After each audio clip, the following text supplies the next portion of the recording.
And we're live. Okay. Hello, good afternoon, morning, evening, wherever you are, everyone. It's Jeff, Godless Scummer, back here with Hissy. We're continuing our little dive into and journey through the Asterix books. So this week we're covering Asterix in the Big Fight. I see we've got a few people in the chat already. Dave's there. I see B's there. I see One Rings in there as well. I assume Rings. He'll be doing his Star Wars stream a little later today. So once you're done here, please go over and show him a bit of support. Asterix in the Big Fight. So Hissy, initial impressions of this one, because I think you like this one. This one amused me. Yeah, I really liked this one. It was just fun. It was all around fun, and it's really nice, simple plot. Obelix gets his moment in the sun, and I love it. Yeah, it was good. And I think what I enjoyed just going back through this one, and I realised, I mean, that there was a lot there's a lot of things I did remember and didn't remember coming back through it. But I think the good one is where although we've had a lot of fun with these and a lot of humour, we've had to address some quite serious issues within these books. I don't think we really have to do that too much in this one. No, I don't think there's anything that jumped out at me for it. Might have been one panel with something a little bit problematic, but maybe. But compared to obviously the fact we've had to address some quite serious issues that with some of these books as well as it's quite nice to go through it this week and it be quite just refreshingly, just fun and just fun. And so but I was going to say, I was just telling Hissy about this before.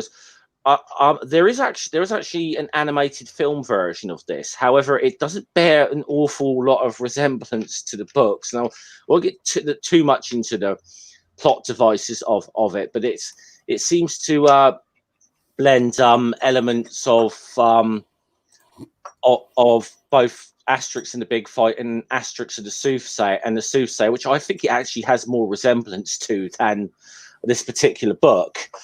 But I was actually just having a look because I was telling Hissy about this, and what I didn't know is that there was actually two English translations of this, and there was an English translation that had let's hear some of the voices in this. Bill Oddie as Asterix of Goodies fame. Brian Blessed played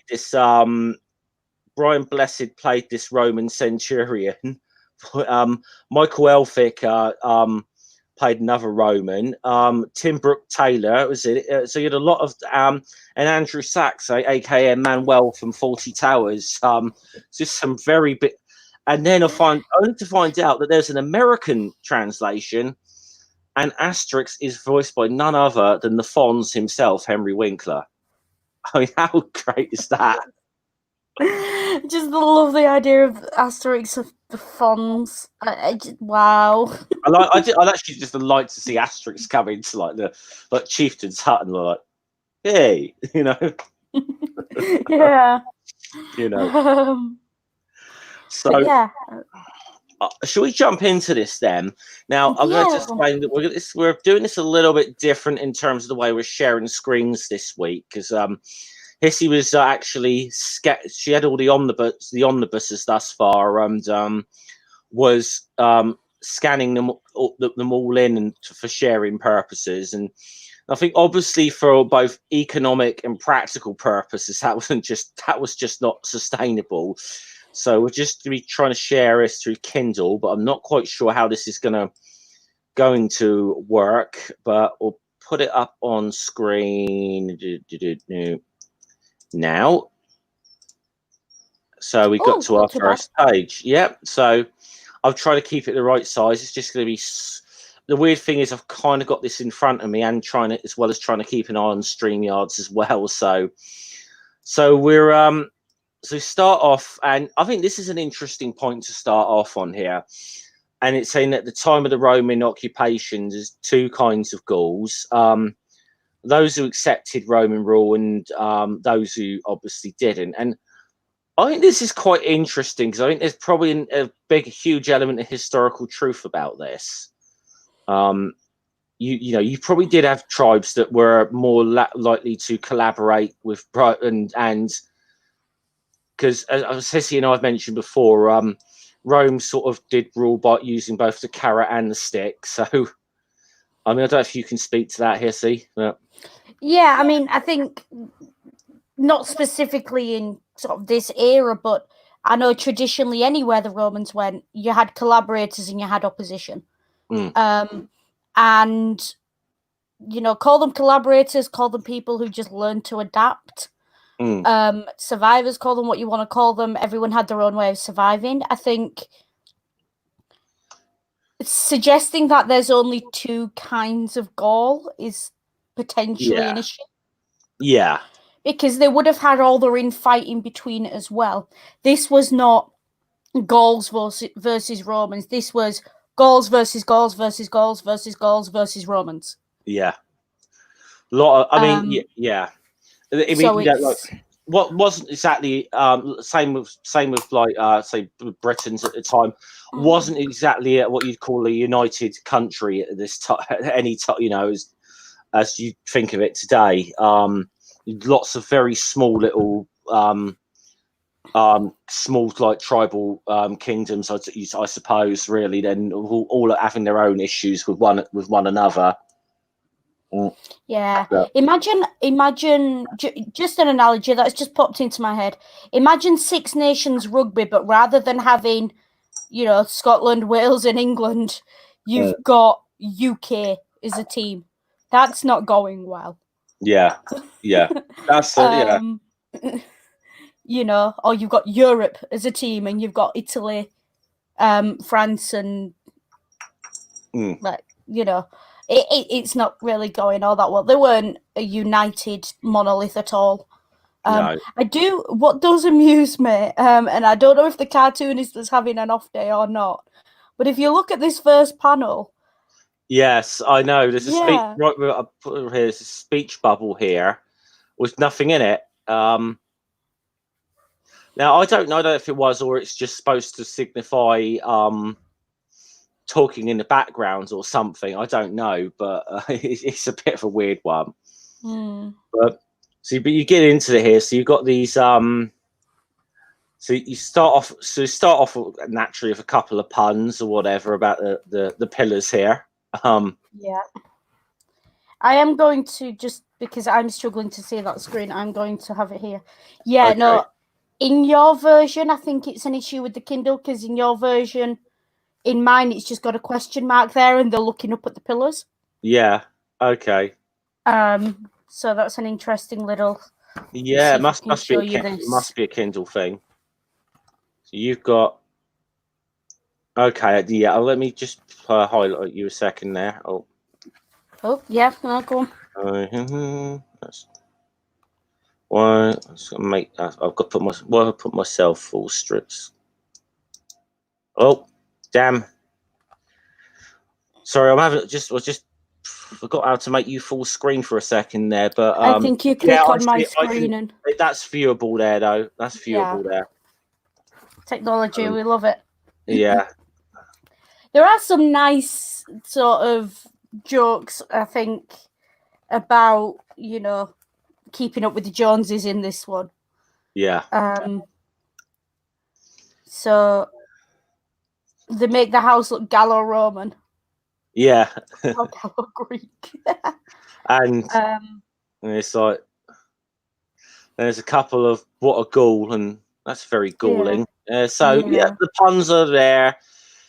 And then of course we said that not all the Gauls are collaborating with the Romans. We got our trusty little village with our heroes coming back from bit of hunting. If we get down to sort of about bottom here, I do like this panel.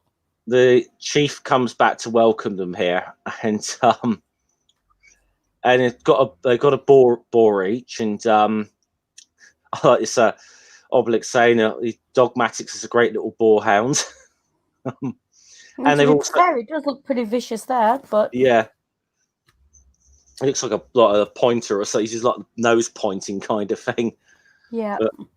And he says, "Oh, and we've run into a Roman patrol. These Romans are crazy." Yeah, of course. So, life pretty much is about as close to normal as we get. So go on to our next page here. Here's our Roman patrol coming back to the camp, and as usual, they're a bit battered and bruised. Yeah. So. And I do like the fact that the way they're making excuses, like as if to sort of say, well, there was a couple of Gauls. He said, they did have a dog, and he says, oh, and 2 boars. So technically, that made 5 on 4. I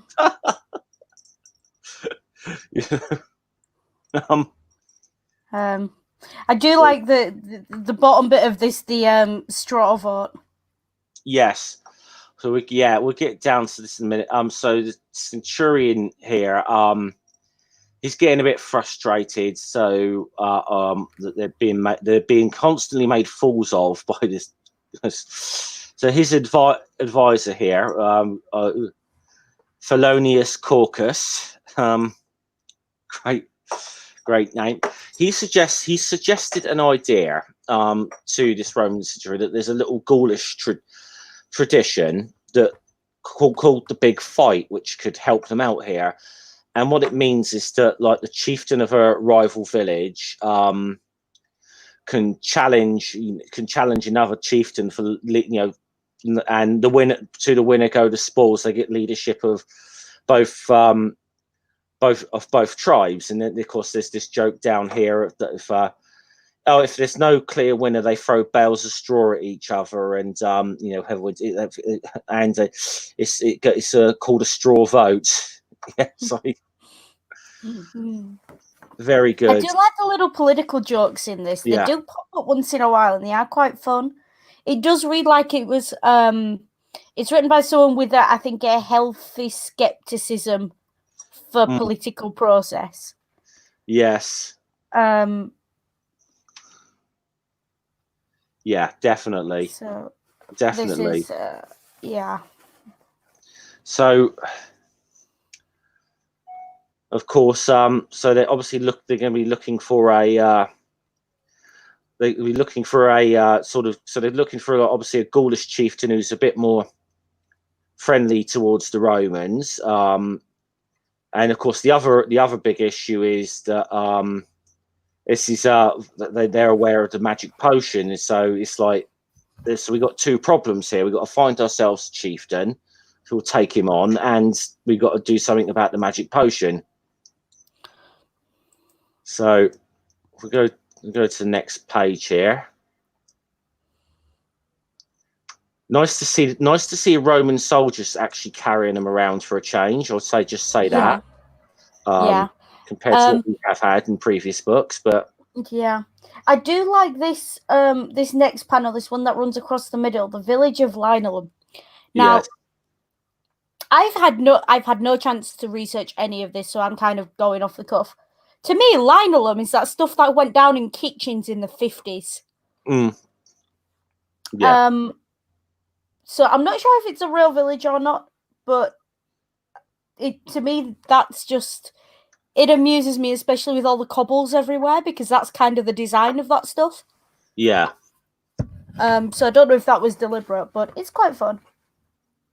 So we got the chief of this chieftain of this village, Cassius Ceramics. As you say, he's very much trying to adopt a Roman way of life, and he's very much Team Rome, and and it's almost, in a way, you feel he's going out of his way. He's going almost over the top to try and like be like the Romans in a way here. He's trying to, Romanizing the buildings, artwork. He's cutting his hair short and his facial hair off. So where he's starting to wear a sort of makeshift toga, so you can sort of see. And then he's like, right, for a start, he says, we're going to build an aqueduct. He said, but we don't. He said, like, we don't need water. He said, the river flows right through our village and our fields. He says, well, the course of the river, aqueducts are more Roman. What did the Romans ever do for us? Yeah, and you can see that. Yeah, and you can see that the way he just beats up one of his subordinates there. You can see he's pretty strong, big, strong boy. This guy. So this guy's obviously this is the guy they're thinking, okay, he's the right guy here. He can take on vital statistics. And I do the comment that's passed here. If all the goals were like that, we'd be Romano goals. So there is this. Yeah, it's interesting that they give the Romans this self-awareness that, you know, they're kind of they're obviously joking by the way it's drawn, but there's a kind of dark humor to that. That's very. Yeah. I mean, I could probably write an essay on it, but I don't quite have the words to go in depth on it at the moment. I wonder if anyone's ever written like a historical essay on Asterix. That'd be interested to someone in the chat to find that out. Person probably tried. Now, before you scroll down, I am good. I think the next one's the problematic panel you were talking about. Oh, what on the next page? Yeah. Okay, so just it's not a race issue, but it's like trigger warning. Which one are we referring to? If you're German or Jewish, or if you have any particular issues, you may find this quietly problematic. I must have missed this, but top right of this page. Oh, right, okay. I mean, okay. It's yeah, that's an anachronism. Yeah.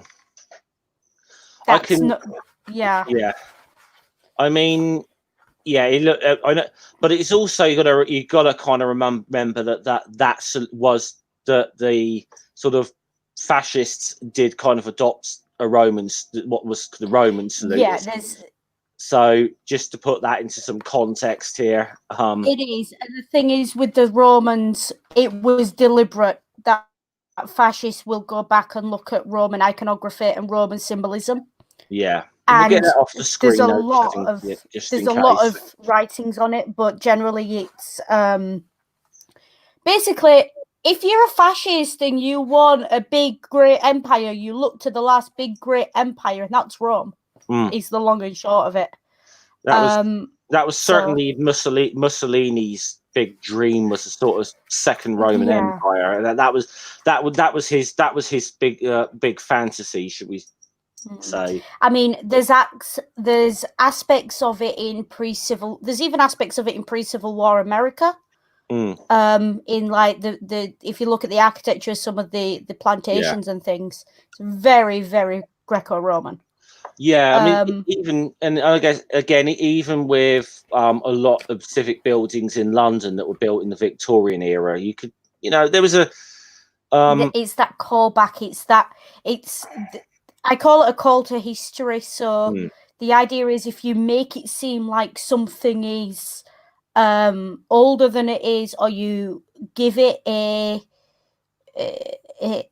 hint of history, you give it more gravitas and you give it more weight. There is a technical term for it.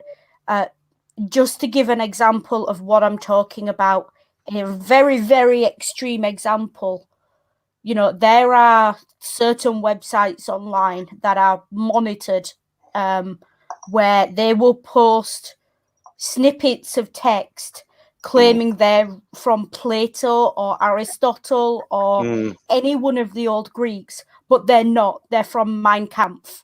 Yeah. And they'll do that because they think it gives their words legitimacy when it doesn't. Yeah.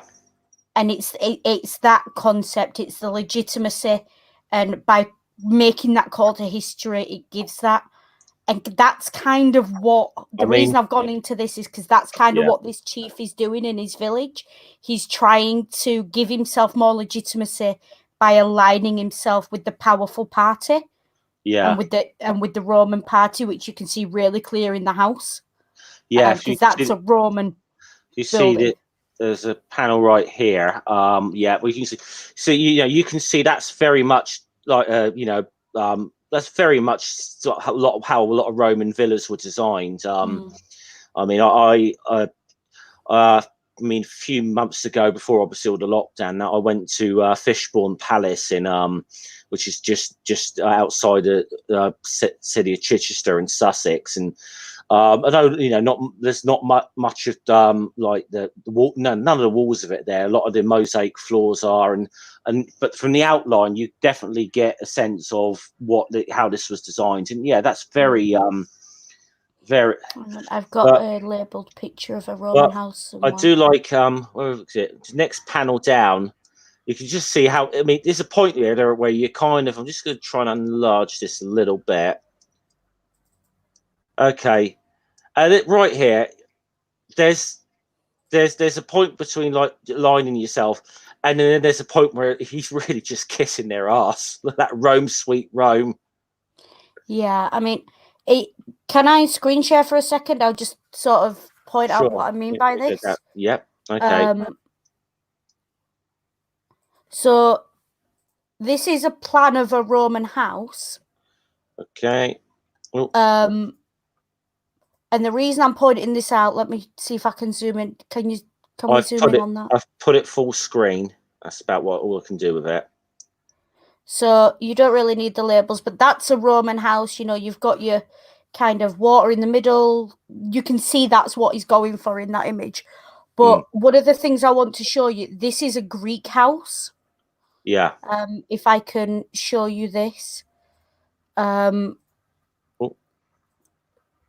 You got another screen you're going to share? Yeah. So this is a Greek house, and you can see how the Romans took the idea from the Greeks and how it follows through. Cool. So this is not a new thing that people do. And I'm not saying it's always fascists who do it. People do it because they like the design.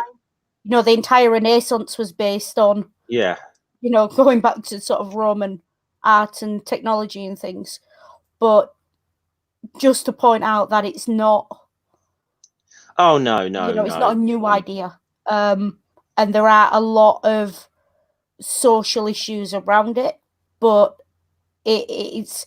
I'm going to take this now I've said my piece, I'm going to take this in the fun it's meant of. This is clearly someone who, it's the little kid in school who chases the bully round and, holds his bag for him. Yeah. That's what's going on here. Yeah. So if we get back where we are to the in regards to the story now, that of course, so they're sort of saying, hey, we'd like you to challenge this other chieftain to a fight. Like to take over his tribe. Says, he's like, yeah, not a problem. Who is it? He's like, vital statistics, and straight away he's like, oh shit. He's like, and it's like, look, you do know you do know about the magic potion, and he's invincible, right? You do know this, and. But of course, the other Roman here is a sneaky little bugger. He's just like the weasel. He's just a little weasel. This one sort of saying, who's saying, "Well, we've got a plan. We've got a plan to get to take the potion out of the equation." I mean, in his defense, it's a solid plan.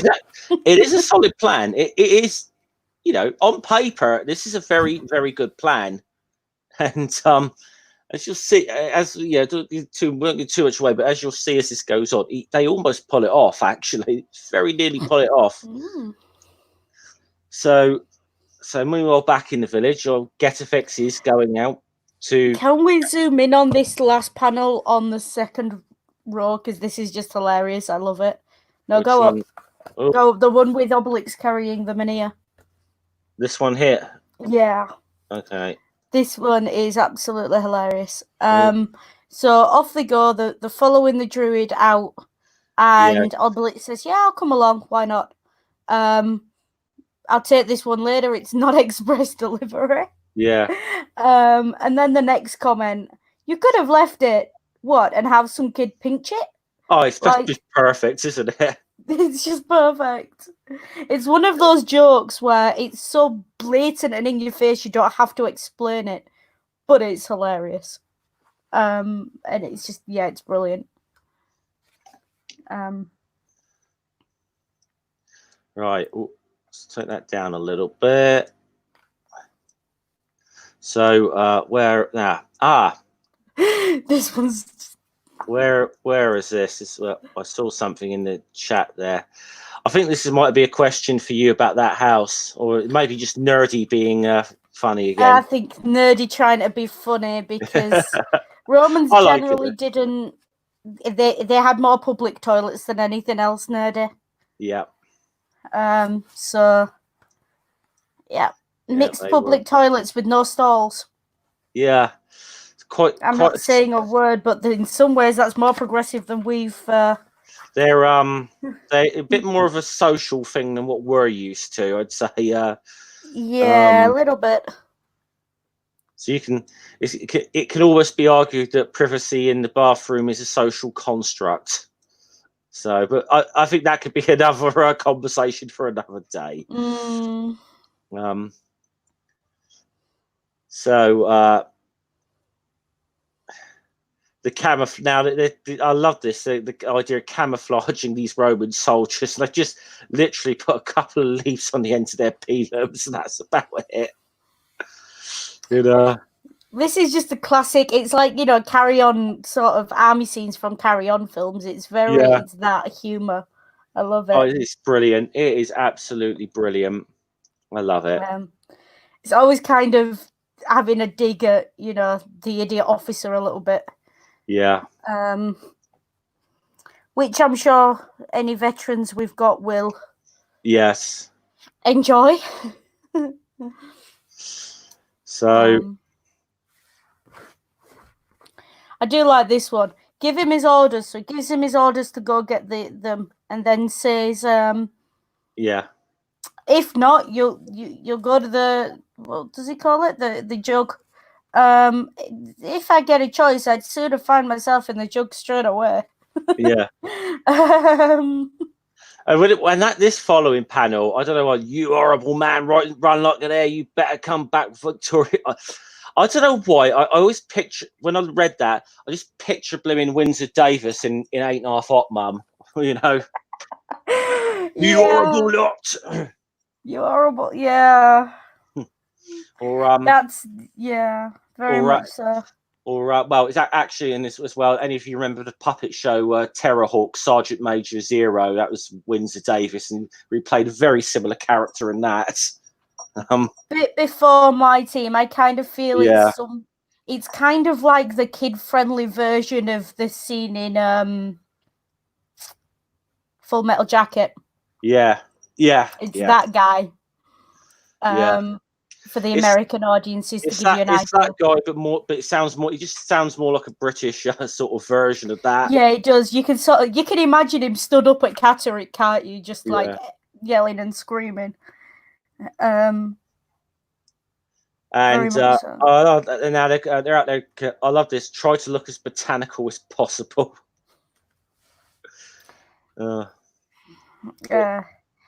The Big South, we're too big to play cops and robbers.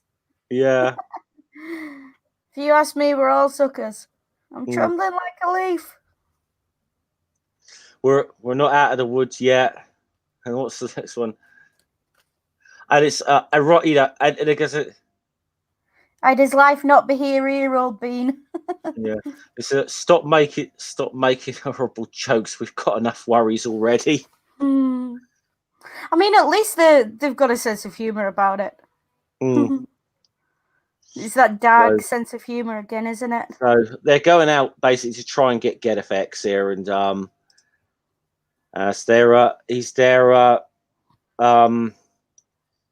he's there gathering ingredients by himself in the forest, and so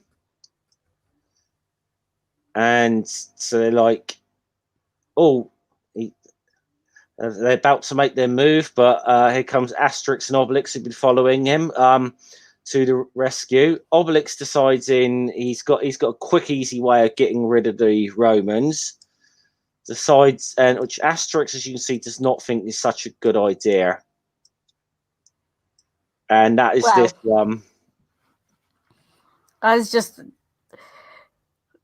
He decides to. Now, in fairness, it gets rid of the Romans, all right. I'd run too if someone threw a giant. Yeah. Yeah. The problem is, you see the panel down. He got Effects instead. That would be the problem. I do love dogmatics in this one. Yeah. Just the head tilted as if to go, what? Did you mean to do that? Anyone who's ever owned a German Shepherd will know that look. Yeah. Absolutely. So the patrol comes back and having to report their fact that they didn't get him.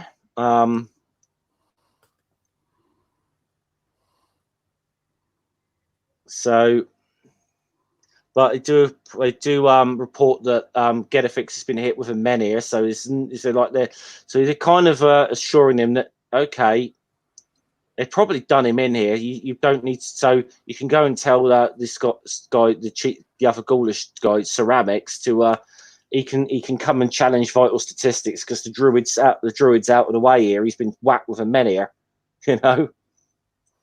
Which, to be honest, is probably going to kill most. It's probably going to kill you if that actually happened. Yeah. I mean, it's a classic cartoon sort of action setup of they ain't dead until you've got a body. Yeah. So it's classic setup. You can see where it's going, or you think you can see where it's going. So they drag Getafix back to the village. He's obviously had a massive bang on the head. They bring him to, and straight away he's to Asterix. So, who might you be, dear sir? So here's the Here's the problem already. Getafix has got amnesia, and he's like, "Oh, you're a funny little chap, aren't you?" And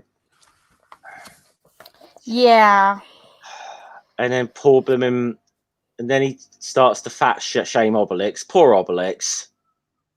Yeah, I know he hit him with the menhir, but still, you feel a bit bad for him. You do kind of feel for Obelix, but I do love how Obelix is. Obtuse is probably the wrong word given what we're talking about, but he just does not care. He's like, he sees fat men when there aren't any. So it's fun in its own way. I do like. Oh, Seraphim! Goddamn! I think Seraphim just made a Roman joke here. Ew.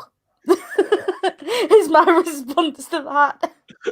I mean, it's hilarious, but ew. I'm definitely that's definitely put SpongeBob SquarePants in a new light for me. Ew. Oh. Oh dear. Yeah, and then Seraphim, we have a Seraphim. I've got to say, I'm disappointed in you. That's the sort of thing I'd expect out of Jen, quite frankly. To be fair, I'm disappointed that Jen didn't come up with it. Yeah, Jen. Well, Are you okay, Jen? Jen's probably listening in, so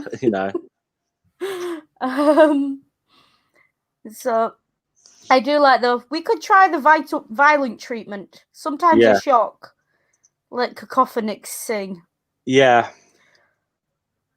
You've already hit him on the head. I mean, seriously. Well, what's the poor bloke done to deserve the day he's having? And here's the problem. I think they realise the problem's a little bit more severe than they realise. He's not just amnesia; he's gone stark raving mad, and he's like, you're brilliant, encore, and they're all like, he's crazy, like in unison. They're like, yeah, he's lost it. Godifix has lost it, and well, in Cacophonix is like, well, he did ask me for an encore, so no, I don't think so. And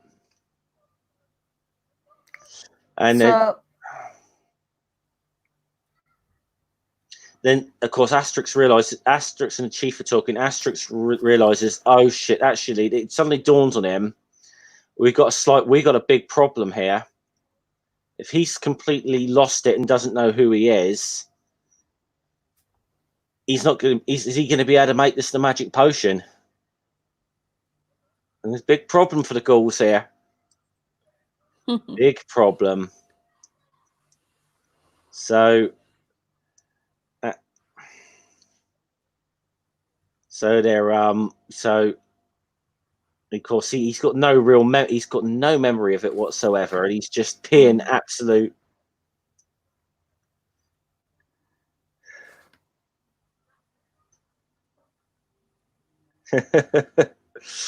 He's coming across as a bit of, a patient in a hospital comedy.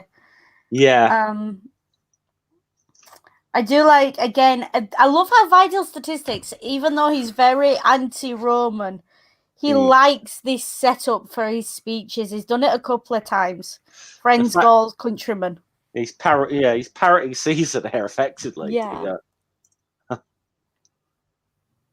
So but a little way, you got to like him here.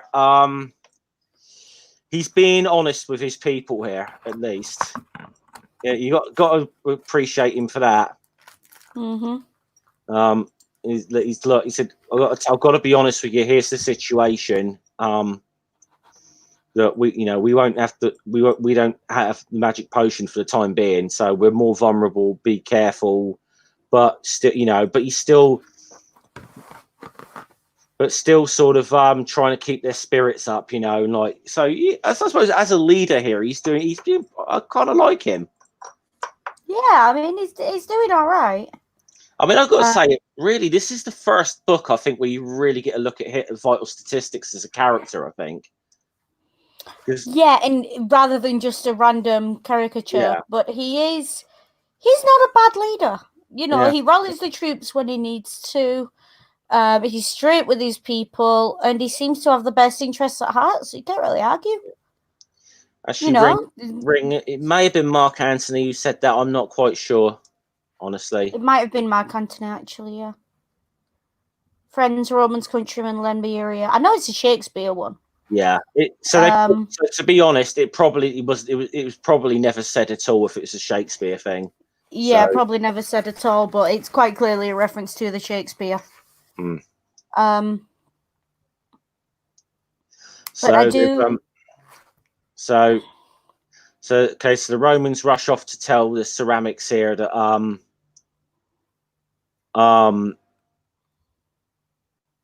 they got an important message, going up to the camp, and I like the fact that you got the little kid there. He says, "Good boy," he's saluting like a Roman, and then after I want to leave the room too. Yeah.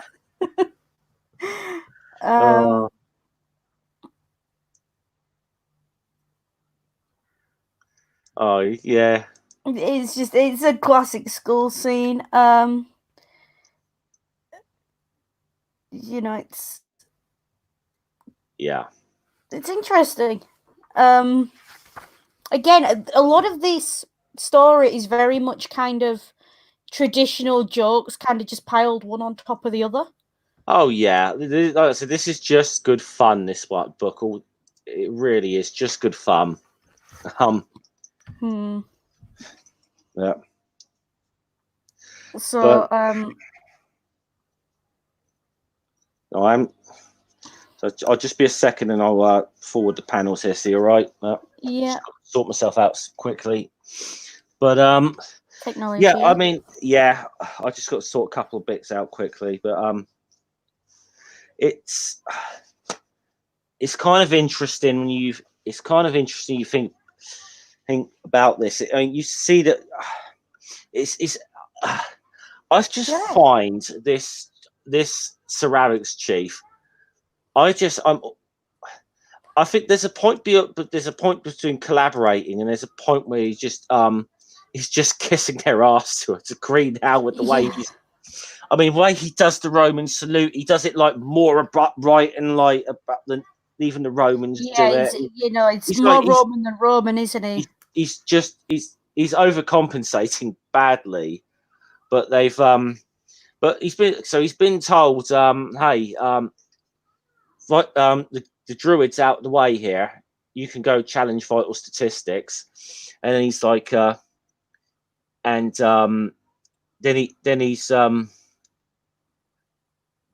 he's like thinking, but also he's realising with the help of Romans, I'll be the only chief left in Gaul before long. So he's an ambitious bugger as well. And he says, I'll make Gaul a new Rome, build Roman baths and all sorts of, And I like the one, but we're saying it'll be the rotation. It'll be called the Order of the Bath. Yeah. I'll make Gaul a new Rome. I'll build Roman baths. I'll command the Gauls to wash all over every day in strict rotation. It will be called the Order of the Bath. Yeah. Which is quite useful. Although the next panel is quite funny. Yeah. You're beginning to get on my nerves. Again, slip of the tongue. But this next one, what's that sound? It sounds like cacophonic singing. And it's a horn. Because here are the Romans now. Well, not quite the Romans. It's the the rival with the Cassius Ceramics. And and vital statistics. You see, he's aware of this guy. He said, "Don't much like the sound of this. He's a brutal, ambitious, unscrupulous renegade." So he knows about him. He knows about this guy. Guy's got a bit of a reputation. We can put it that way. Yeah, he's well aware of him. So here he comes, being carried in on his shield, same as vital statistics. But you can just see how much different that they look as tribes, and they're like, he's very Romanized here. He's got kind of Roman style armor on, or at least quasi-Roman armor, at least. I do like this one, Ave, Watcher. Yeah. That just kind of sums up the difference between them, I think. Yeah. So he's invoking this thing that we call the big fight. So I'm actually quite surprised there's not some comment about them having to check when the next calends is, because the calends is a specific. It's the first. Yeah. The first days of the month is the calends. So again, using a Roman calendar to set the date. And it is all of this, and the next panel as well is just him trying and failing to be Roman. Which is the comment here, Victurus te saluto. I think he kind of I turned my misheard. Back. Yeah. Because the line is not those who are about to win salute you. As I'm sure anyone who's seen various films can testify to. Yeah, we actually covered that little saying a bit in Asterix and the Gladiator as well, because there's a little bit of it's only one instance in history where that was actually recorded of actually having been said. So so Yeah, he's going round and round in circles a little bit.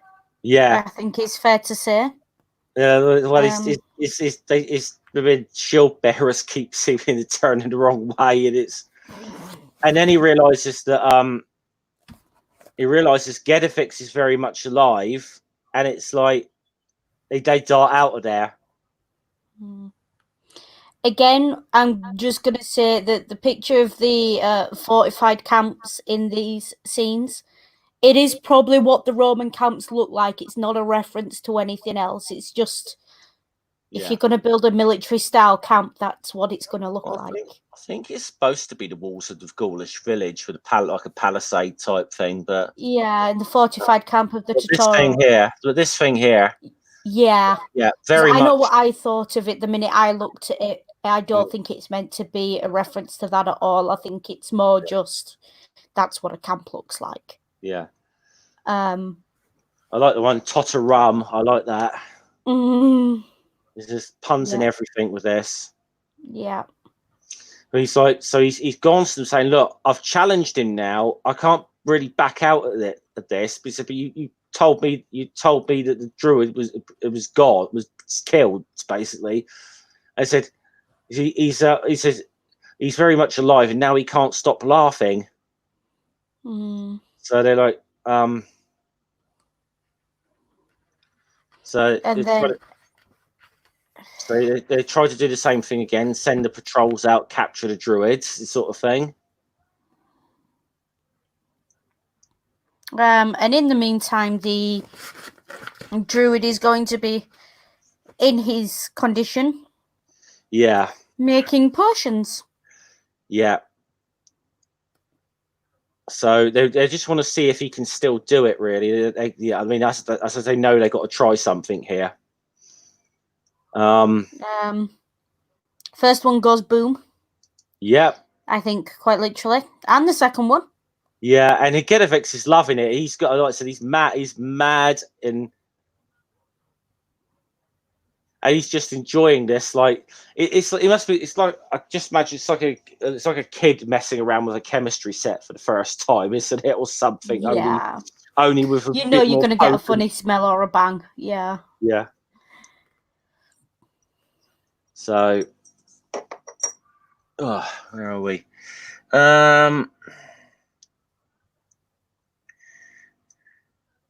So you can see what he's doing. He keeps doing it. He keeps just making the. They're firing cauldrons at great distances, very hard. Oh, this poor Roman. They take pot shots at my legionaries. I love this. Again, I love with it. the puns. This poor guy's got stuck in there.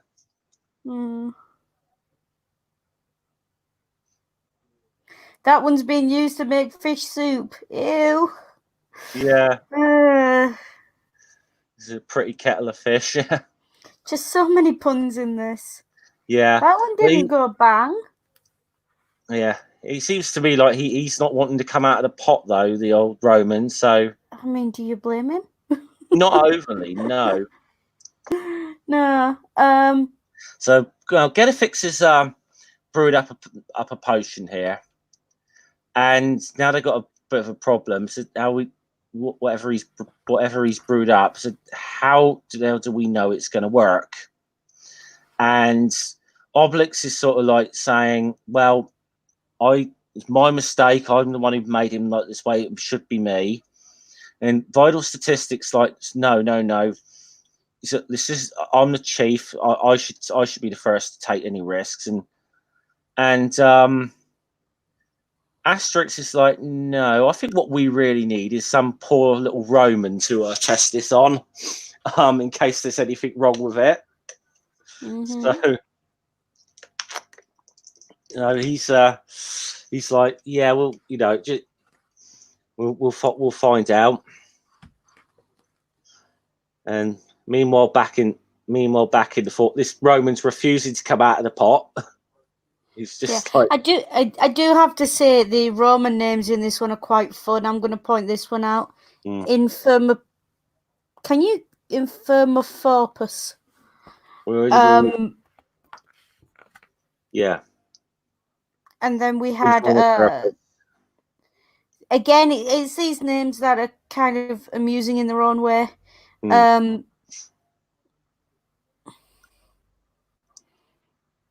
he's like, "I'll put you alive in your fish." All right, but not too much salt.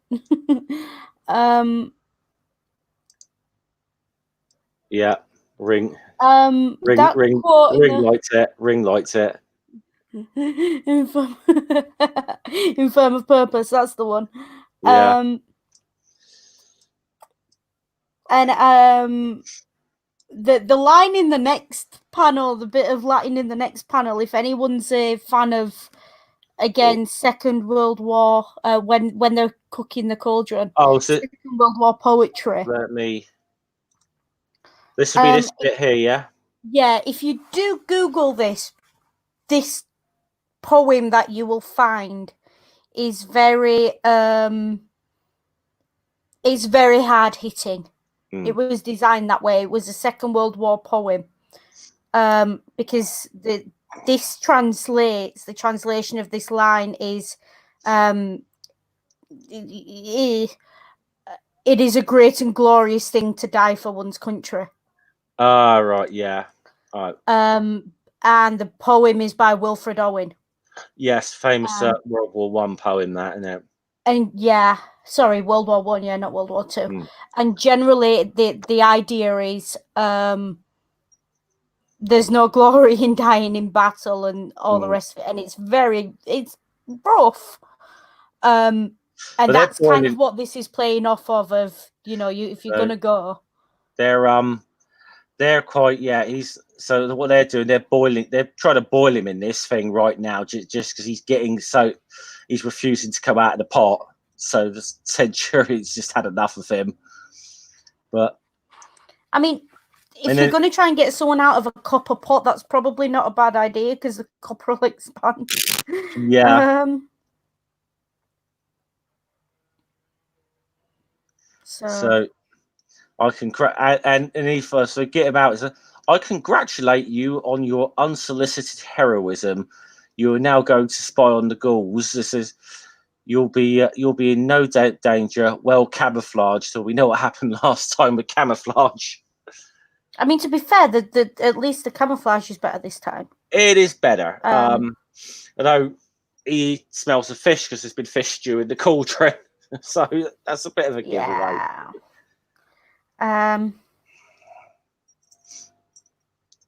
So he's being sent out to spy on the ghouls here in the forest. Asterix and Obelix come wandering through, and a talking tree. It smells of fish too. Very remarkable. Yeah, he's like, oh dear. And I think it's the older owl here going, doo, doo, like. But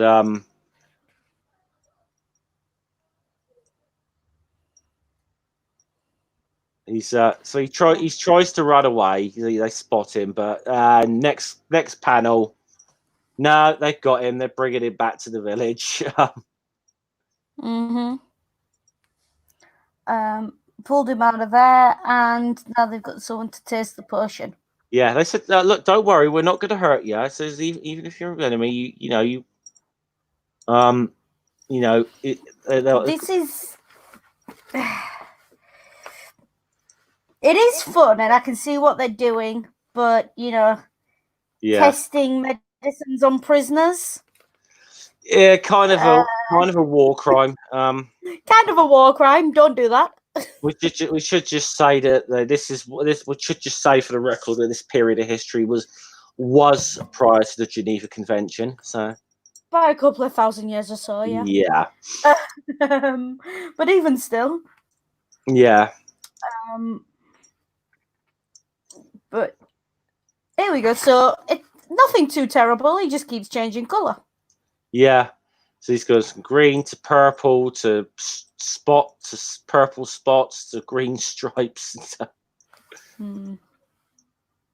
blue. And he's had enough of. He's just had enough of this now. What are you doing to me? And I love it. I want my schoolgirl complexion back.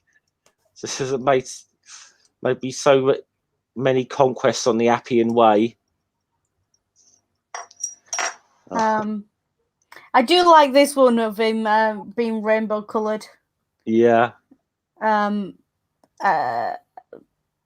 Here. Yes, that's it. Yeah, I've got it. I've got it right here. I've just put that. I've just enlarged it. Yeah. This just amuses me for so many reasons. I think the owl makes it. Yeah. Well, they've it got anyway. It goes back to his normal color at least. Anyway, but it's like, how are you feeling now? So I feel better, positively, and suddenly it's like buoyant. Oh dear, he's oh dear. He's about to be honest. He's making a bit of a. He's about to make a case for flat Earth here, and the fact that gravity doesn't really exist. He's not. He doesn't. He seems to be able to fly. I don't know that he knows he's able to get down though. That's the problem. Yeah, it's a bit Willy Wonka, isn't it? Yeah. So that's fun. But he manages to get enough kind of and like so like he's like Obelix says, should I hit him with a menhir? He says, no, he's gone with let him go sort of thing. Let him go, and then the potion runs out. Yeah. Well, they're holding him down, and then they let him go and just tie him to a post. Yeah, as he's floating there like a balloon, pretty much.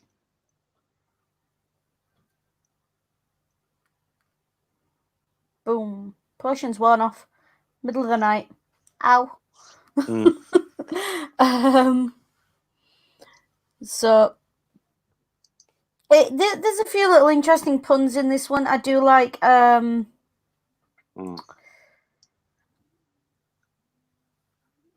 effects of these.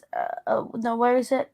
He flies at night just like me. He's the nicest tree I ever lighted upon. So this guy's made a friend in this owl. It's quite cute. This owl's decided he's one of the best friends in the world because he's learned to fly so they can be friends. But the point is now that the Romans are aware that Getafix can start raving mad, and he can't make his magic potion. So he said their plan is still on. And if we get back to this, Asterix realizes we need another druid to cure our druid, and that's a good idea. And what is Obelix thinking about here, Hissy? Bar. Yeah, what else? Food.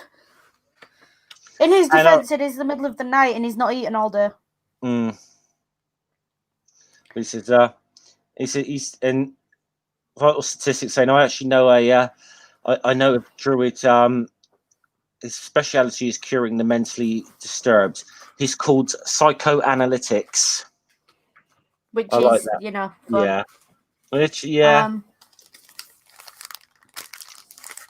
Psychoanalytics is quite fun. He's that traditional comedy therapist who kind of comes up with ideas. Sorry, him thinking about bar made me hungry, so I'm going to crack into a chocolate bar. So he's more of a hypnotist than anything else, I think. Yeah. It does. Yeah, it does sort of strike me as that a bit more like that in the book, to be honest. But so they're going in here. But I do kind of like the fact that they're. Let me get my picture back a second. This is the thing doing it this way. I've got so many different tabs open here that I'm trying to keep track of everything.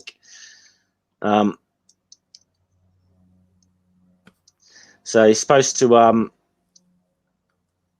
So you got one guy here who thinks he's a wild boar and everything else, and so you got all the people.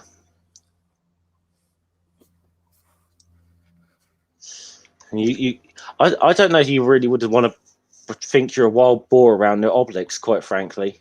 No, and I do think that that is sort of commented on a little bit when he's doing it, and Obelix is kind of leaning over as if he's hungry. Yeah. I do like, there's a fella there who it's strongly hinted at has a Napoleon complex. Yes. Oh, where is it? If I missed that, I think you've gone. Yeah, I think you. Do you know what? Because I remember this joke.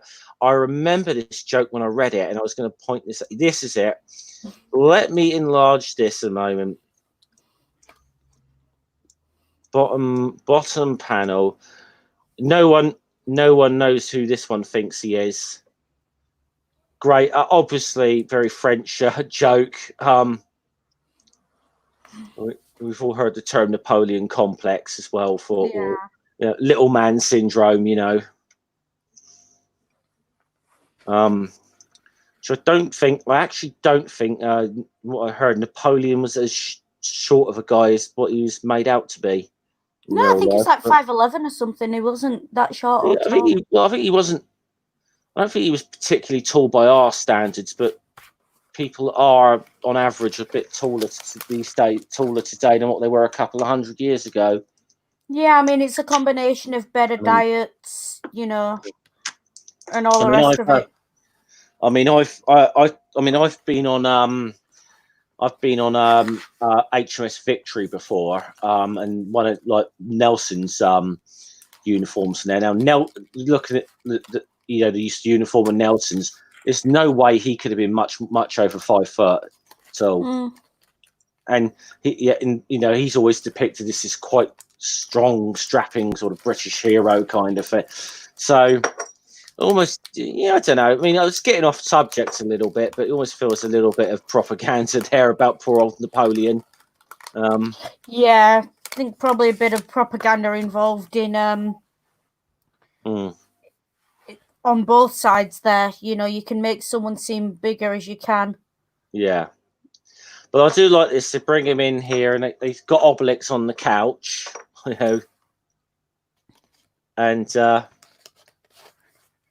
poor Obelix. He doesn't deserve this at all.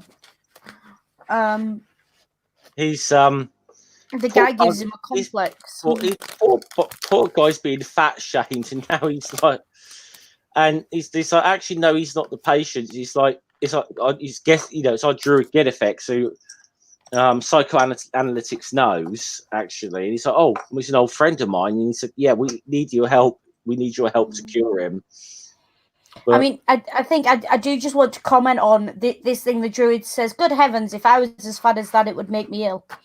This is a very dark humor because I know as someone who's not exactly skinny, she says as she eats chocolate, I could go to a doctor with a broken leg and they'd tell me to walk it off and lose weight.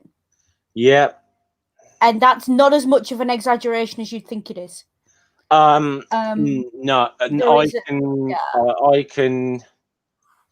I can tell you from experience from somebody I know who has literally had those has been kind of fat shamed by doctors. It's not unheard of.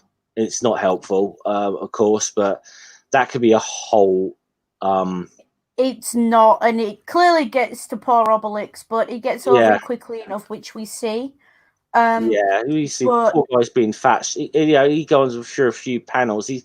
Poor guy's being fat shamed. The thing is, though, right? I'm not being funny. Have you seen the size of those menhirs he picks up one-handed and throws around the place? That's not fat. That's got to be muscle, and I will continue to say this. Yeah, but we do have to remember that was just the reason why he's so strong. But but I mean, even still, you must have a hell of a metabolism. He is. I mean, I think he's generally still recognised as the strongest of the Gauls, even when the rest of them are on the potion. So, yeah. But anyway, moving on. So back to the village. And yeah, because Gedifix doesn't recognize his old friends. So yeah, Obelix gets a little bit of measure of revenge here because Gedifix, you know, shames his mate here for being small. So he got for being a little shrimp. Yeah. And then the guy says to him, "Tell the elephant to shut up, or I shall go all to pot." Yeah. Well, I'd rather be an elephant than a shrimp, which you know, fair. Especially a potted shrimp. Yeah. So we go on here to the next one. He's getting to work there on he's about to get to work here on helping Gedifix out, and I mean, you've got to admit, I am quietly concerned that psychoanalytics is using a what do they call them that they use to listen to your heartbeat? Carved out of sticks. Stethoscope, a stethoscope carved out of sticks. And I mean, last time I checked, psychologists and psychiatrists don't mix their own medicines. No. So this should be fun. But so Obelix got a men here again. Well, let's just say if you don't like Obelix for this guy for having fat shamed Obelix, you might like the panel coming up. But you asked him a question. Excuse me. But does it take a druid to be able to judge these things? How exactly did he get this tap on the head with a menhir? And Obelix is like just like that, bang. Asterix at this point is like, no. And of course, I mean, it was cut a long story short here. What's happened? We got 2 mad druids on our hands now. We'll start a convention if any more show up. Yeah. So then Asterix decides now we can't rely on the druids. Vital statistics needs to be trained. Yep. So.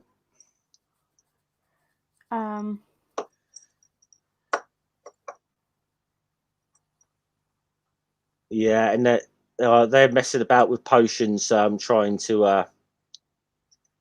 So they're messing about with potions, turning each other different colours.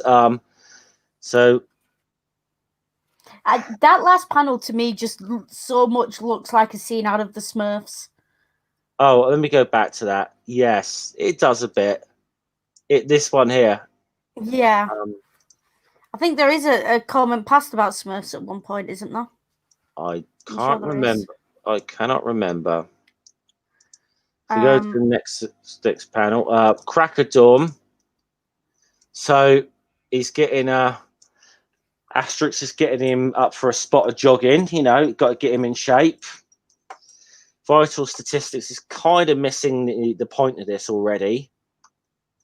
He's like, he's got the shield bearers are running with him on the back, and I was like, actually, no. Asterix is like, it's kind of you that needs to do the training and not your shield bearers.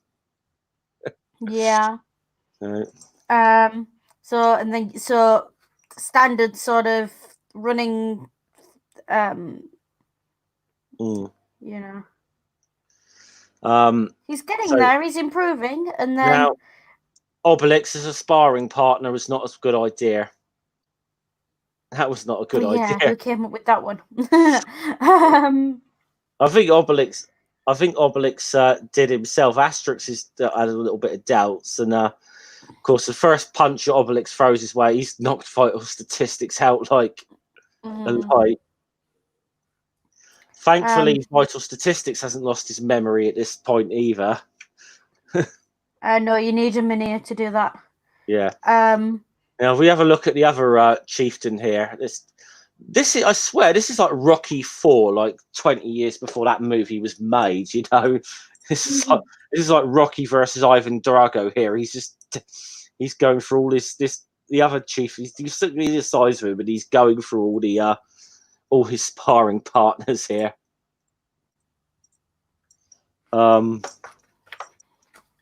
and you can see where they're going with this. It's setting up you're setting up a boxing ring here. And they've told him, look, they got no magic potion. There's no way on earth you're going to lose this. And then we're at the fair. Oh yes. So now, you see here, right? First panel, you can see here they're constructing a boxing ring,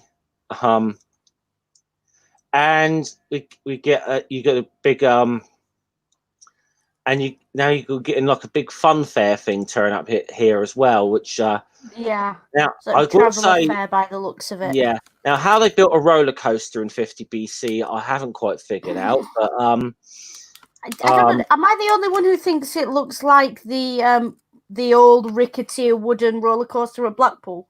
Very much so, yeah. It's a quite famous one. I think it was one of the first roller coasters in England, wasn't it?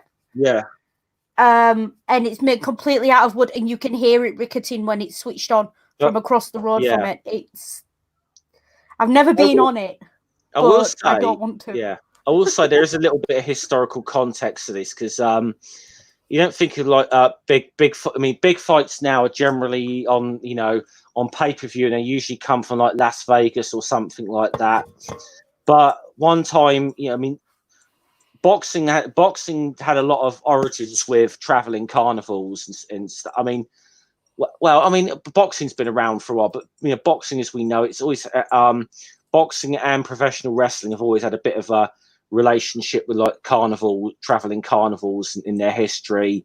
You can go back to the days when one of the attractions at like a carnival or a fun fair was there'd be a boxing ring, and like you'd get in that, like, it'd be quite often a sort of challenge put up, say, hey, can you go 3 rounds with our champion kind of thing, win a prize. And of course nobody did, no one ever did go more in 3 rounds with them.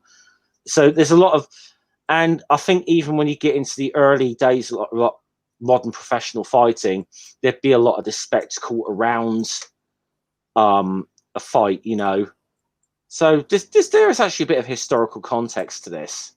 Not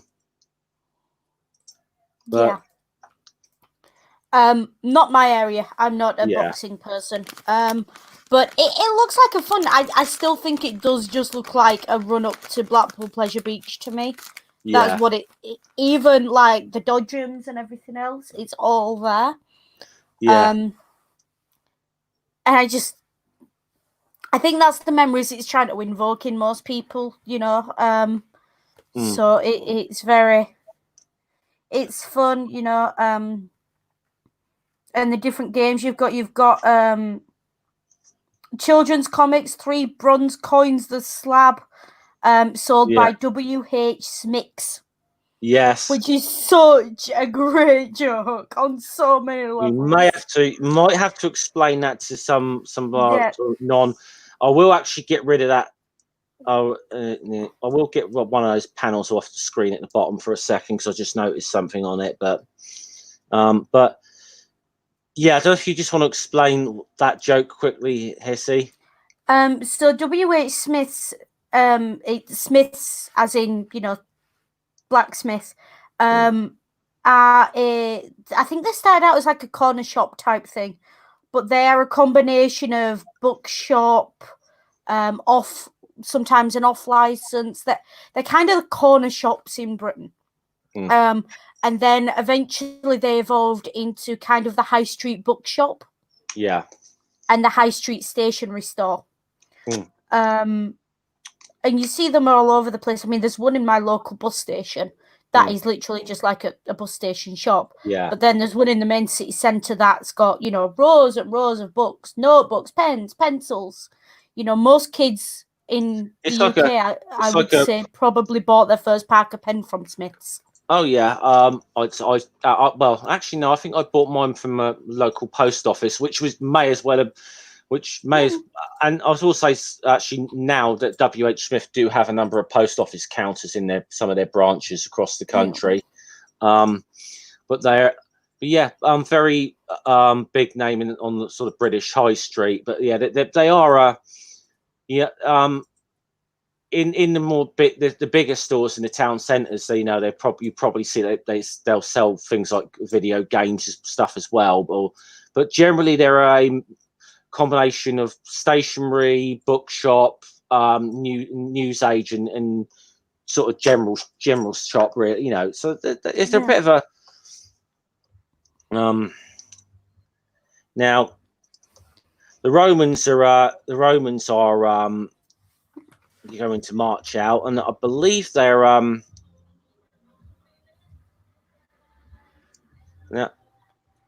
so the Romans are going out to watch this as well. Yeah, a little bit worried about their owl following them. Is it a bad omen?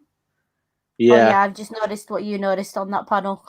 Good eye, I didn't notice that. Yeah, yeah, I'm hoping nobody else did, but so if you did, apologies. We've discussed it in multiple streams previously. Yeah. Go back and listen to that. You get a full 10 minutes of it at the start of Asterix and the Gladiator. Yes. So anyway, the fight begins. These men carried in on their shields. It does amuse me. I'm not entirely sure where this idea comes from, but it amuses me because it reminds me of it's kind of a laconic phrase of there's this. I don't know if it's true. It sounds like a myth. It sounds like a Spartan woman tells a son. Yes, that was hands him a shield and says, with your shield or on it, i.e., come back with your shield having fought and won, or have them carry you back on it because you didn't make it. So it's. I think that might try and do a bit of research for next week on that. Or actually, I might save it because there is a book. Whenever we get to Asterix and the Chieftain's Shields, there might be actually worth. I might try and do a bit of research on the history of that, just to see if there is any historical context to chieftains being carried on shields by like Gallic tribes or anything. I don't know. It's possible. I mean, it's possible. It's entirely possible. I mean, using it as a platform makes sense. High-ranking people get carried around on platforms. We see it historically. Whether the Gauls ever actually did or not, unless someone in the comments knows. Yeah. Not a clue. But it reminds me more of the Spartan thing than anything else when I see it. Yeah.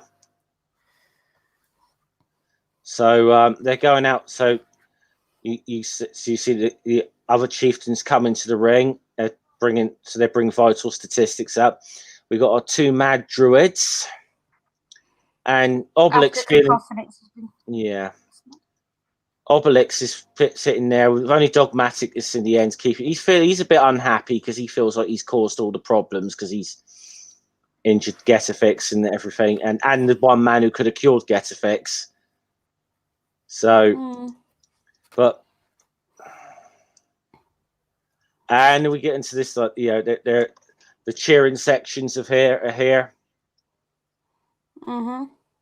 And Cassius Ceramics forever, Cassius Ceramics by Jupiter. And now, it's probably one thing I might, historically inaccurate.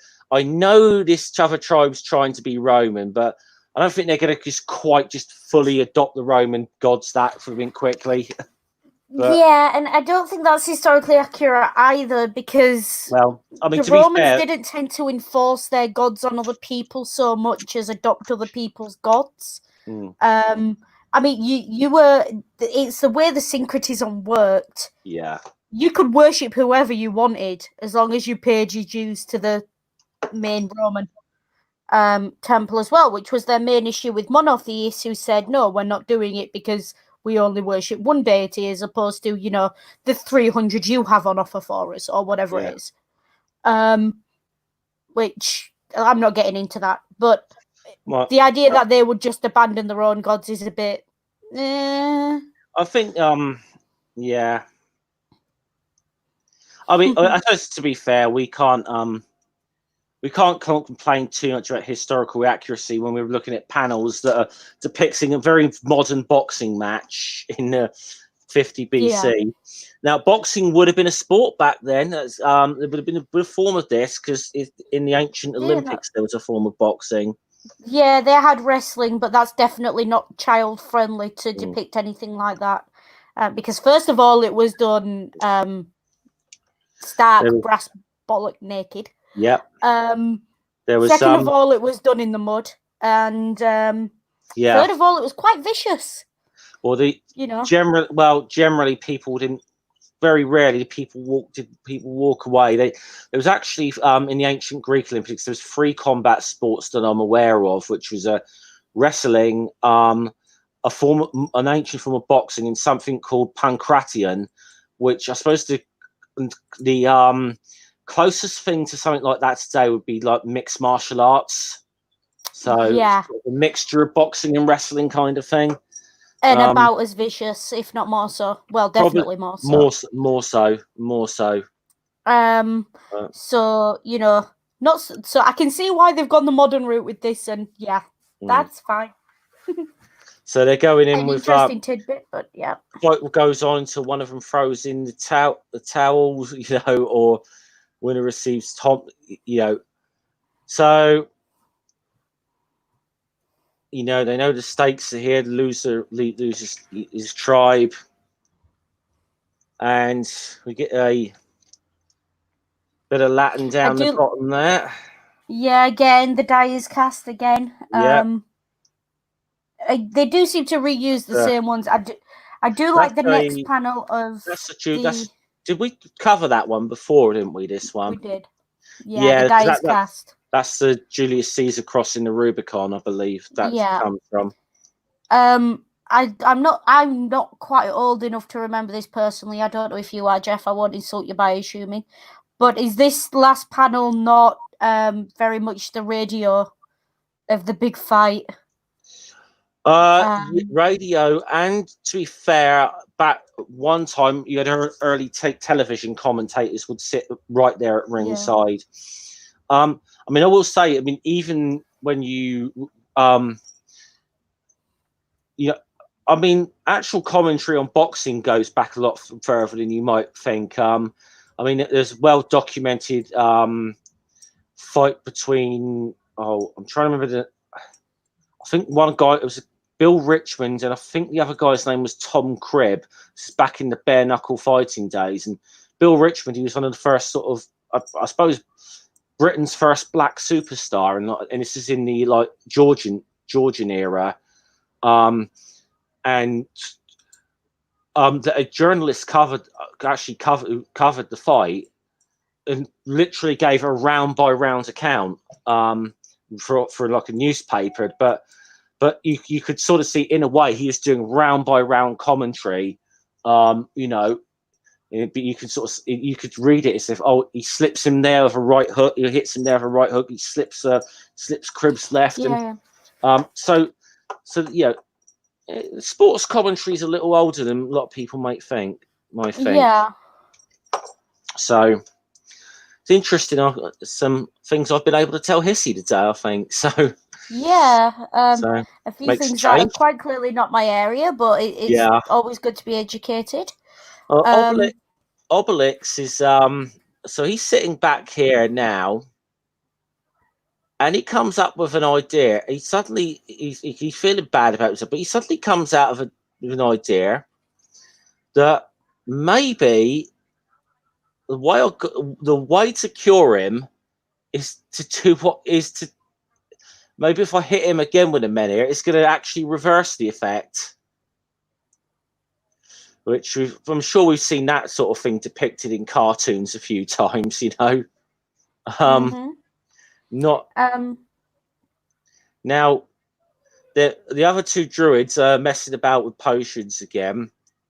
One of them Getafix has, and so Getafix just about manages to cure himself and promptly gets a smack on the head with a menhir. Yeah, you're better.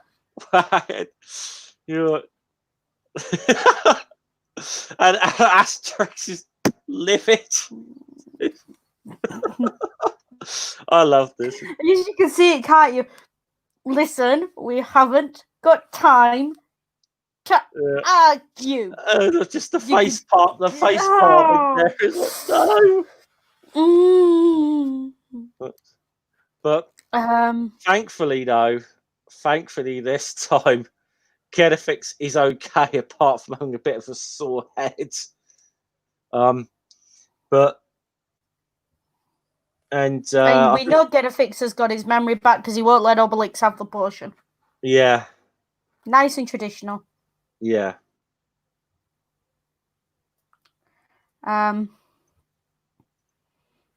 Poor psychoanalytics doesn't get any of the cure because it's been poured out, and he just gets ignored. Poor bloke.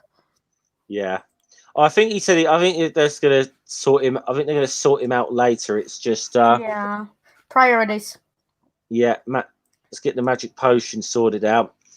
So there they go. They were running off to the fight. Now the fight's been on for half an hour now, and Vital Statistics is adapted a bit of an interesting fight tactic. He's just running away. He's just running away and not fighting this fight at all.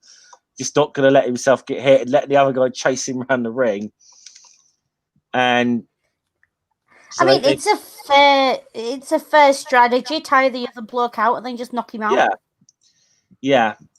So it's not quite Muhammad Ali's rope-a-dope strategy, but similar idea. Similar idea to tire your opponent out, but it's a little bit weird because in a way you think Vital Statistics must be getting pretty tired himself here. But he said he's sort of saying Get-Fix is cured. We're fighting fit now. It says good news. And redoubles my strength. So Vital Statistics turns round at that moment. Now, bear in mind, he has not had the magic potion yet. He hits this guy as hard as he can, and we have a knockout. We have a knockout. Yeah. We have a knockout, and but of course the Romans have got no idea of letting this stand. So you won. And I do believe they did. I think we missed this earlier, that they did actually sort of say that because they were feeling that their Gaulish chieftain was getting a little bit above himself, so they were planning to do this whoever won the fight. Yeah. So they were planning on a double. They were planning a double cross even if their man won. So we better be clear about that.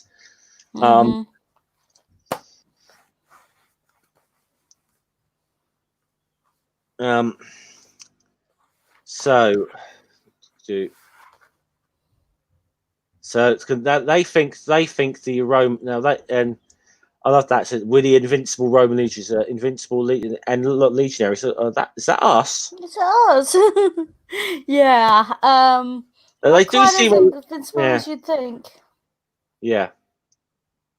Now they're obviously a little bit, but they've just been told that they don't have the magic potion. The druids start raving mad. So suddenly, probably one of the first times in these books, you suddenly got a group of Romans who are absolutely willing to have a fight with the Gauls. Yeah, because they believe they're having a fair fight. And again, this, as far as I know, this is a historical formation. Yeah. Kind of a wedge formation. Like wedge formation. This is I think this from what we know. I think I don't know. This may have been pioneered by the Romans. I don't know. But it's been used certainly quite a lot through the medieval periods, and I actually know Saxon and like Vikings knew how to use a formation like that as well as the traditional shield wall kind of thing. But don't quote me, but I do think I have seen at least one documentary where Alexander of Macedon used it to quite good effect to break up his opponents. I mean, So, they wouldn't. I mean, Macedonians were well known for their version of the phalanx as well, but that was very different to the sort of like Greek hoplite kind of phalanx. They used to use a lot of long spears, so no one got a lot of their infantry. Anyway, we did say we were going to have a talk about like military tactics and ancient tactics at some time. So I think there's a couple of people who, but we hope we'll try and find someone who's a bit more savvy on these things to.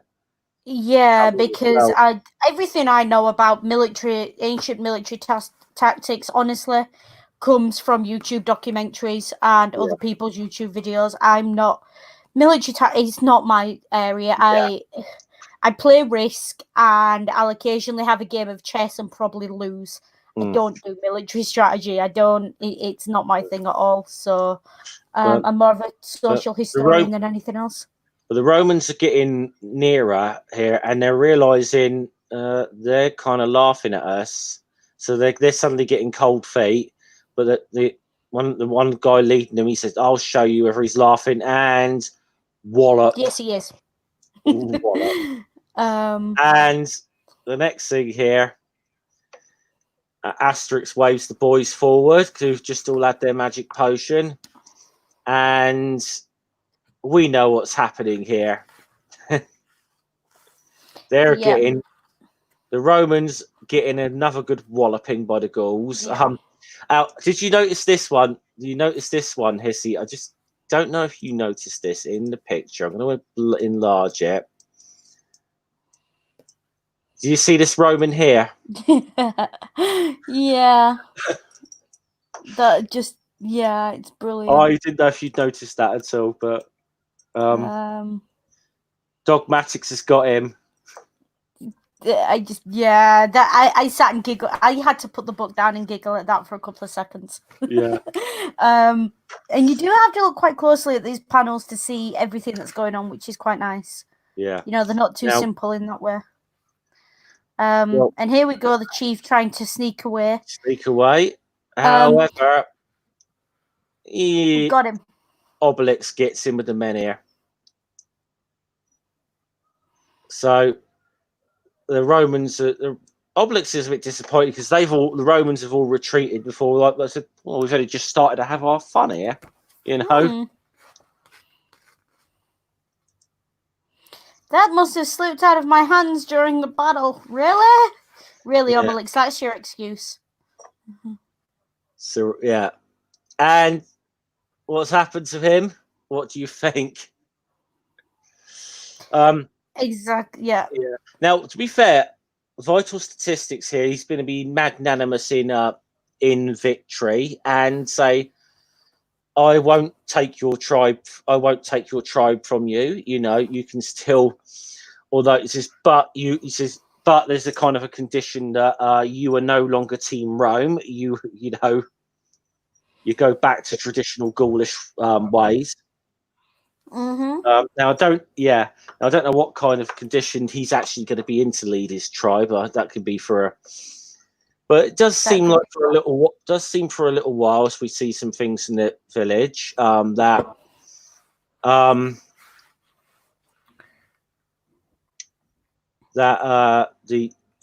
Romans have a little bit of trouble here and there, but and we get to their psychoanalytics. The other druid is more or less recovered with from the men here, but it says one or two of his potions might have a minor side effects. And then, of course, the traditional end of story feast. And Obelix was thinking about going on a diet.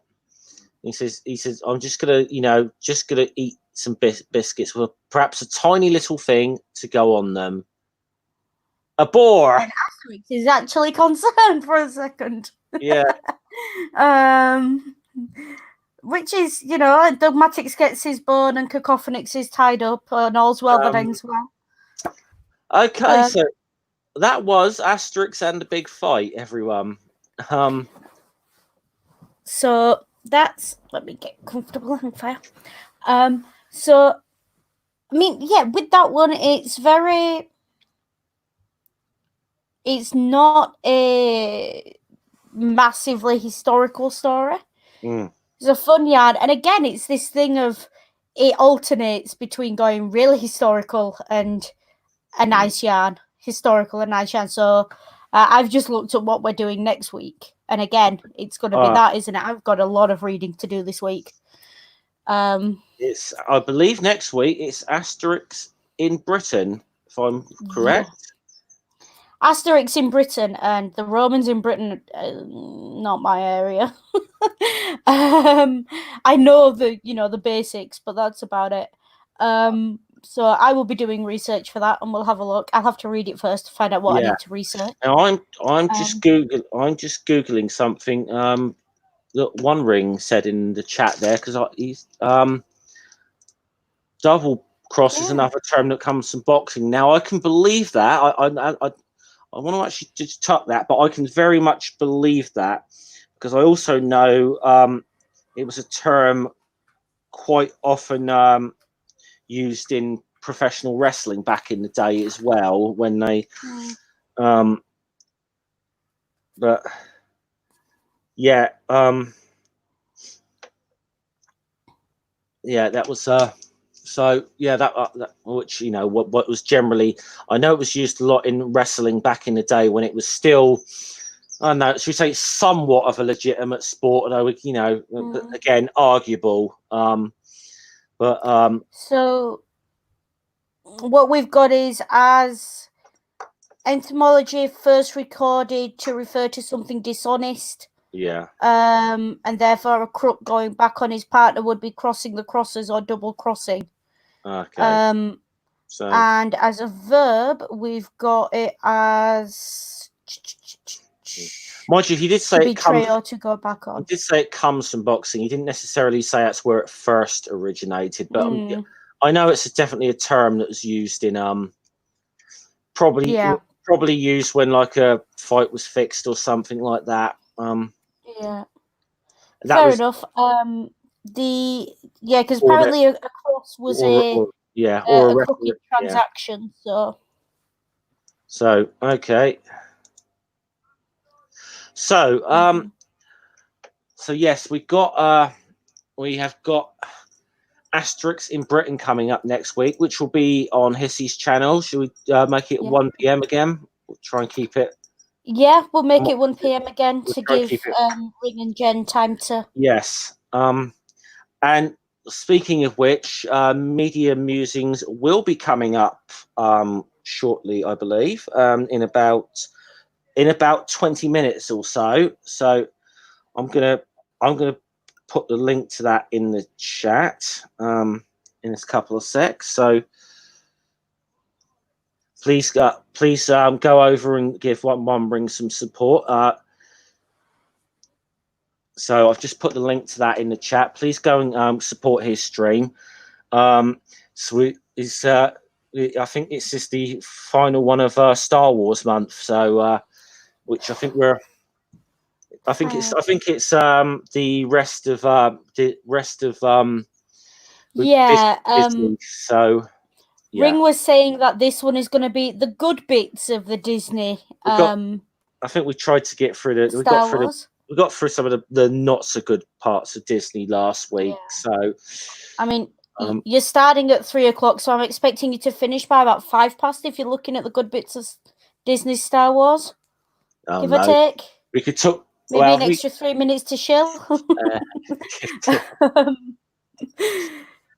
No. I will say there are some good things about Disney stuff. I think more what we're going to concentrate on is some of the stuff outside of the new trilogy. I think it's the stuff that didn't really get discussed last week. So it'll be things like Rogue One, Solo, The Mandalorian, stuff like that. I think will probably be what's discussed, I would have thought. Yeah. Excuse me trying to suppress a yawn. I've only had about 4 hours sleep. Yeah. Well, so I see tell that you're gonna have fun, Jeff. Tell that badger what you, Dave. As long as you tell him in a Jar Jar voice, okay? No, don't do that because then Amanda will come after you. Yeah, well, it is quite funny because I know nothing about Star Wars. It's quite funny to watch them all like having these discussions. Badger can get. Yeah, Ring has just confirmed what I was saying there. Yeah, so it'd be because mainly last week it was the like the new trilogy, like episode 7 through to 9 that were discussed. So like the standalone films like Rogue One, Solo, and series like The Mandalorian, and this will probably be what's more being discussed today. Yeah, I think if Jen, I think we'll save to teasing Badger a thing for Ring stream. Yeah. But please go and watch that in about just under 20 minutes or so. I think we'll bring this one to an end, shall we, Hissy? Yeah, just before we do, I know Jen is talking about setting up a group of us to go through the Harry Potter books in depth, so I'm going to enjoy that. We know I'm going to enjoy that. You can see my background and what it looks like, so when that gets going, I'm sure Jen will be more than capable of shilling that out and letting everyone know. Yeah. I know I did I did one of Notch's interviews. So I don't know when he's going to go live with that, but keep an eye out for that. And have you got anything going on, Jeff? I've nothing specifically planned it coming up on my channel in the next week. I mean, that could change because sometimes there's usually a bit of stupid that comes out that you have to do a bit of a impromptu reaction to. Yeah. Especially when you follow some of the, especially at the moment, because there is an awful lot of stupid out there. So